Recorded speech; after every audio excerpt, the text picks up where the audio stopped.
Hello friends, welcome to our channel.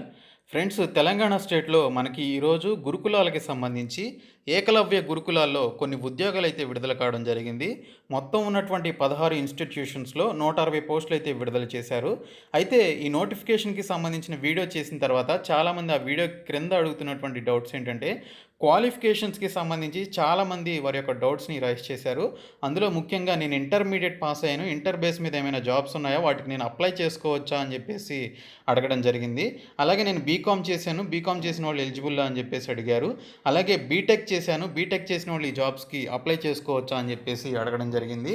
అలాగే CTET, TET నేను qualify అవ్వలేదు. కానీ డీఎడ్, బీఈడీ చేశాను. నేను ఈ జాబ్స్‌కి అప్లై చేసుకోవచ్చా? అని చెప్పేసి ఈ డౌట్స్ అన్నీ కూడా వాళ్ళు అడగడం జరిగింది. సో ఈ డౌట్స్ అన్నీ క్లారిఫై చేయడం కోసం ఈ వీడియో నేను మీకోసం చేస్తున్నాను.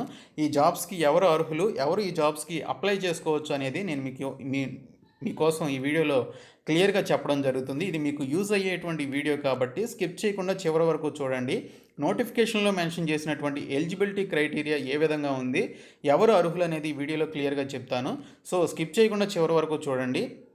ఫస్ట్ టైం మన ఛానల్ని విజిట్ చేస్తున్నట్లయితే మీరు ఈ వీడియో క్రింద ఉన్నటువంటి రెడ్ కలర్ సబ్స్క్రైబ్ బటన్పై క్లిక్ చేసి పక్కనే వచ్చేటువంటి బెల్ సింబల్ని యాక్టివేట్ చేసుకోండి.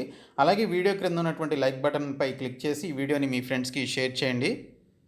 ఫ్రెండ్స్, ఇది మనకి ఈరోజు రిలీజ్ చేసినటువంటి Telangana tribal welfare residential education institutions నుంచి రిలీజ్ అయినటువంటి గురుకులాలకి సంబంధించినటువంటి నోటిఫికేషన్ పీడిఎఫ్ ఫైల్ ఇది. ఇందులో మనకి ఎలిజిబిలిటీ రిక్వైర్మెంట్స్కి సంబంధించి మనకి క్లియర్ ఇన్ఫర్మేషన్ అయితే ఇవ్వడం జరిగింది.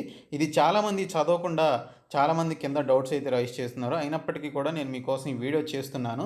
ఇందులో నేను మీకు క్లియర్గా చెప్తాను ఎవరు ఎలిజిబుల్ అనేది మీకు తెలిసిపోతుంది.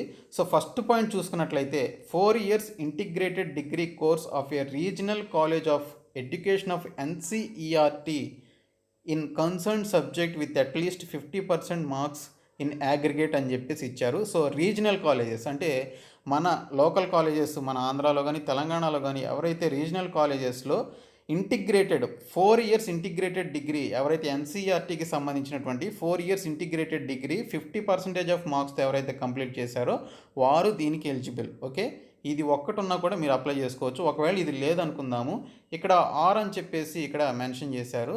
ఆర్ అని చెప్పేసి కింద క్వాలిఫికేషన్స్ ఇచ్చారు. సెకండ్ పాయింట్ చూసుకున్నట్లయితే bachelor degree with at least 50% marks in concern subject or combination of subject and in aggregate అని చెప్పేసి ఇవ్వడం జరిగింది. Bachelor degree, so bachelor degree అంటే ఎనీ డిగ్రీ అనమాట. సో బిఏ అయినా, బీకామ్ అయినా, బీటెక్ అయినా కూడా మీరు బ్యాచిలర్ డిగ్రీ 50% ఆఫ్ మార్క్స్తో కంప్లీట్ చేసి ఉండాలి.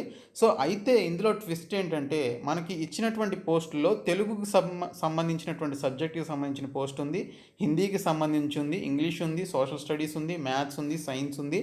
సో ఈ విధంగా మనకి సబ్జెక్ట్స్ అన్నీ ఉన్నాయి.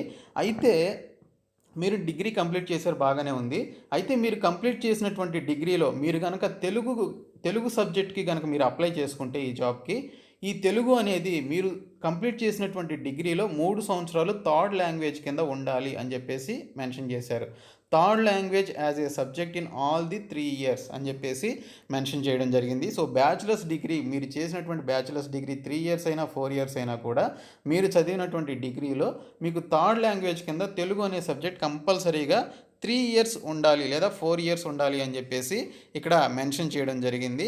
సో మీరు తెలుగు సబ్జెక్ట్కి అప్లై చేసుకుంటే ఓకే, అది కండిషను. తర్వాత హిందీ కూడా అంతే. హిందీ సబ్జెక్ట్కి మీరు అప్లై చేసుకున్నారనుకుందాం, Hindi as a subject in all the 3 years అని చెప్పేసి మీ యొక్క బ్యాచిలర్స్ డిగ్రీలో ఉండాలి అని చెప్పేసి మెన్షన్ చేశారు. 3 yearsలోనూ ఉండాలి. తర్వాత ఇంగ్లీష్ కూడా అంతే, 3 yearsలోనూ మీకు కంపల్సరీగా ఇంగ్లీష్ యాజ్ ఏ సబ్జెక్ట్ అనేది కంపల్సరీగా ఉండాలి, వాళ్ళు అప్లై చేసుకోవచ్చు. అయితే దీనితో పాటు ఎవరైతే సోషల్ స్టడీస్కి అప్లై చేసుకోవాలనుకుంటున్నారో ఆ సోషల్ స్టడీస్కి కనుక మీరు అప్లై చేసుకోవాలి అనుకుంటే ఇక్కడ ఇచ్చినటువంటి history, geography, economics, political science ఈ 4 సబ్జెక్ట్స్లో ఏదేని 2 సబ్జెక్ట్స్ ఉండాలి, any 2 of the following subjects అని చెప్పేసి ఇచ్చారు.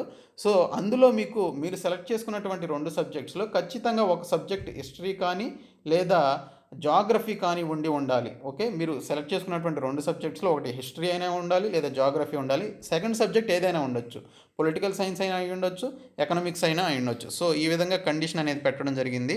తర్వాత మ్యాథ్స్ ఫర్ టీజీటీ మ్యాథ్స్ అని చెప్పేసి ఇచ్చారు. సో ఈ మ్యాథ్స్కి మీరు అప్లై చేసుకోవాలి అనుకుంటే ఇక్కడ ఉన్నటువంటి subjects mathematics as main subject at graduation level with one of the following as a subject అని చెప్పేసి ఇచ్చారు. మీరు చదివినటువంటి గ్రాడ్యుయేషన్లో మ్యాథ్స్ అనేది ఒక మెయిన్ సబ్జెక్ట్గా ఉండి ఈ క్రింద ఇచ్చినటువంటి సబ్జెక్ట్స్లో ఏదో ఒకటి మీ యొక్క డిగ్రీలో ఉండాలి. ఫిజిక్స్ కానీ, కెమిస్ట్రీ కానీ, ఎలక్ట్రానిక్స్ కానీ, కంప్యూటర్ సైన్స్ కానీ, ఎకనామిక్స్ కానీ, కామర్స్ కానీ, స్టాటిస్టిక్స్ కానీ, వీటిలో ఏదో ఒక్క సబ్జెక్ట్ కంపల్సరీగా ఉండాలి మ్యాథ్స్తో పాటు అని చెప్పేసి మెన్షన్ చేశారు. తర్వాత సైన్స్కి సంబంధించి చూసుకున్నట్లయితే bachelors degree in science with any of the 2 subjects in the following అని చెప్పేసి ఇచ్చారు. సో బాటనీలో కానీ, జువాలజీలో కానీ, కెమిస్ట్రీలో కానీ మీరు డిగ్రీ చదివినటువంటి ఆ డిగ్రీలో ఈ మూడిట్లో ఏదో ఒక 2 సబ్జెక్టులు కంపల్సరీగా ఉండాలి అని మెన్షన్ చేశారు. తర్వాత BEd or equivalent degree from a recognised university అని చెప్పేసి కూడా ఇవ్వడం జరిగింది. సో బీఈడి అనేది మీరు కంప్లీట్గా చేసి ఉండాలి. సో ఈ బీఈడి చేసిన వాళ్ళు మాత్రమే దీనికి ఎలిజిబుల్ అని చెప్పేసి ఇచ్చారు. తర్వాత 4th క్వాలిఫికేషన్ చూసుకున్నట్లయితే pass in central teacher eligibility test లేదా టెట్ అని చెప్పేసి ఇచ్చారు. లోకల్లో జరిగేటువంటి టెట్ ఎగ్జామినేషన్ కానీ లేదా సీటెట్ ఉంటుంది కదా, సెంట్రల్ టీచర్ ఎలిజిబిలిటీ టెస్ట్, ఈ రెండిట్లో ఏదో ఒక దానిలో క్వాలిఫై అయి ఉండాలి. తర్వాత 5th వన్ వచ్చేసి ఏంటంటే చాలా important, proficiency in teaching in English medium is mandatory అని చెప్పేసి ఇచ్చారు. మీరు టీచింగ్ అనేది ఖచ్చితంగా ఇంగ్లీష్ మీడియంలోనే చేయాలి. మీ యొక్క ప్రొఫిషియన్సీ అనేది, ఆ లాంగ్వేజ్ అనేది, మీ యొక్క ప్రొఫిషియన్సీ ఇన్ టీచింగ్ అనేది ఇంగ్లీష్ మీడియంలోనే ఉండాలి. అది కూడా మ్యాండేటరీ అంటే తప్పనిసరి అని చెప్పేసి ఇవ్వడం జరిగింది. సో ఈ విధంగా క్వాలిఫికేషన్స్ అయితే ఇవ్వడం జరిగింది ఫ్రెండ్స్. సో మీరు డిగ్రీ అయిపోయిన తర్వాత, మీరు డిగ్రీ చేసిన తర్వాత ఆ డిగ్రీలో ఈ సబ్జెక్ట్స్ కంపల్సరీగా ఉండాలి. At the same time BEd చేసి ఉండాలి.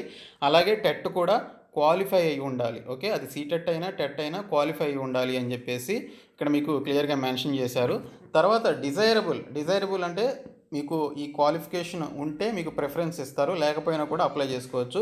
డిజైరబుల్ ఏంటంటే experience in central government organisations like KVS, NVS, CBSE లేదా పబ్లిక్ స్కూల్స్లో మీకు కనుక ఎక్స్పీరియన్స్ ఉంటే వారికి ప్రిఫరెన్స్ ఇవ్వడం జరుగుతుంది. ఓకే, ఒకవేళ మీకు లేకపోయినా కూడా పైన మెన్షన్ చేసినటువంటి క్వాలిఫికేషన్స్ కనుక మీకు ఉంటే మీరు దీనికి అప్లై చేసుకోవచ్చు. ఇది ఓన్లీ సబ్జెక్ట్స్కి సంబంధించినటువంటి, ఇక్కడ మనకి సబ్జెక్ట్స్ ఉన్నాయి కదా, కొన్ని సబ్జెక్ట్స్ ఏ అని చెప్పేసి ఇచ్చాడు, ఆ సబ్జెక్ట్స్కి సంబంధించినటువంటి క్వాలిఫికేషన్స్. తర్వాత 2nd వన్ చూసుకున్నట్లయితే ఆర్ట్ అండ్ క్రాఫ్ట్ టీచర్ అని చెప్పేసి ఇచ్చారు. ఇది చాలామంది అడుగుతున్నారు, నాకు ఇంటర్మీడియట్ క్వాలిఫికేషన్ ఉంది, ఈ జాబ్కి అప్లై చేసుకోవచ్చు అని.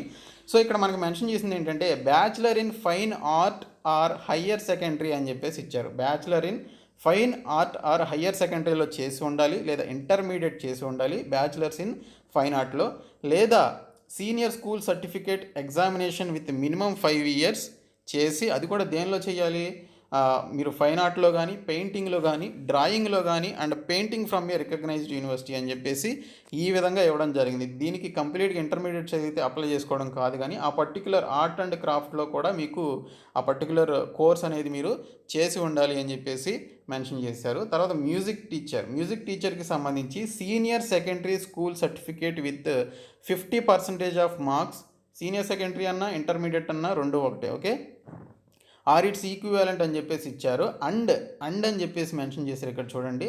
And bachelor or masters degree in music or equivalent from a recognised university, intermediate లేదా సీనియర్ సెకండరీ చేసి దానితో పాటు బ్యాచిలర్ లేదా మాస్టర్స్ డిగ్రీ అనేది మ్యూజిక్లో కానీ లేదా దానికి ఈక్వివాలెంట్గా ఉండేటువంటి కోర్సు కనుక మీరు చేస్తే మీరు అప్లై చేసుకోవచ్చు. 2nd వన్ చూసుకుంటే competence to teach through English medium అని చెప్పేసి ఇవ్వడం జరిగింది. మీరు ఇంగ్లీష్ మీడియంలోనే టీచ్ అనేది చేయాలి. డిజైరబుల్ వచ్చేసి నాలెడ్జ్ ఆఫ్ కంప్యూటర్ అప్లికేషన్స్ అనేది మీకు ఉండాలి.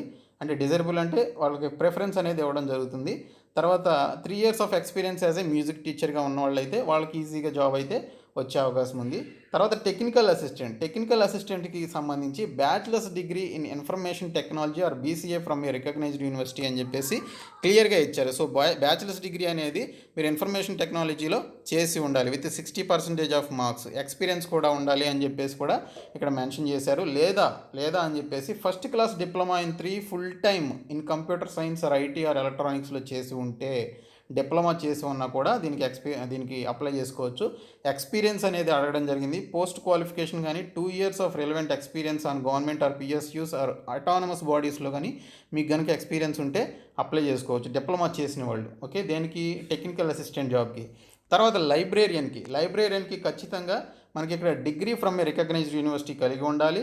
Bachelors degree or equivalent diploma in library సైన్స్లో చేసి ఉండాలి. ఓకే, జస్ట్ డిగ్రీ ఉంటే కాదు, డిగ్రీతో పాటు ఎక్స్ట్రా క్వాలిఫికేషన్ కూడా ఉండాలి. తర్వాత experience of 2 years in library. Okay, మీకు ఖచ్చితంగా 2 years ఎక్స్పీరియన్స్ అనేది లైబ్రరీలో ఉండాలి అని చెప్పేసి కూడా ఇవ్వడం జరిగింది.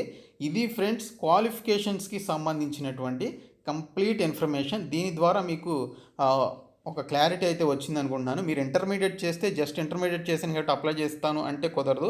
ఇంటర్మీడియట్ చేసినా కూడా దానికి తగ్గట్టుగా, ఆ పర్టికులర్ జాబ్కి తగ్గట్టుగా మీరు ఆ పర్టికులర్ జాబ్కి తగినటువంటి కోర్స్ అనేది మీరు చేసి ఉండాలి అని చెప్పేసి ఇక్కడ మెన్షన్ చేశారు. టెట్ క్వాలిఫై ఉండాలి, లేదా సీటెట్ క్వాలిఫై ఉండాలి, బీఈడి కంప్లీట్ చేసి ఉండాలి.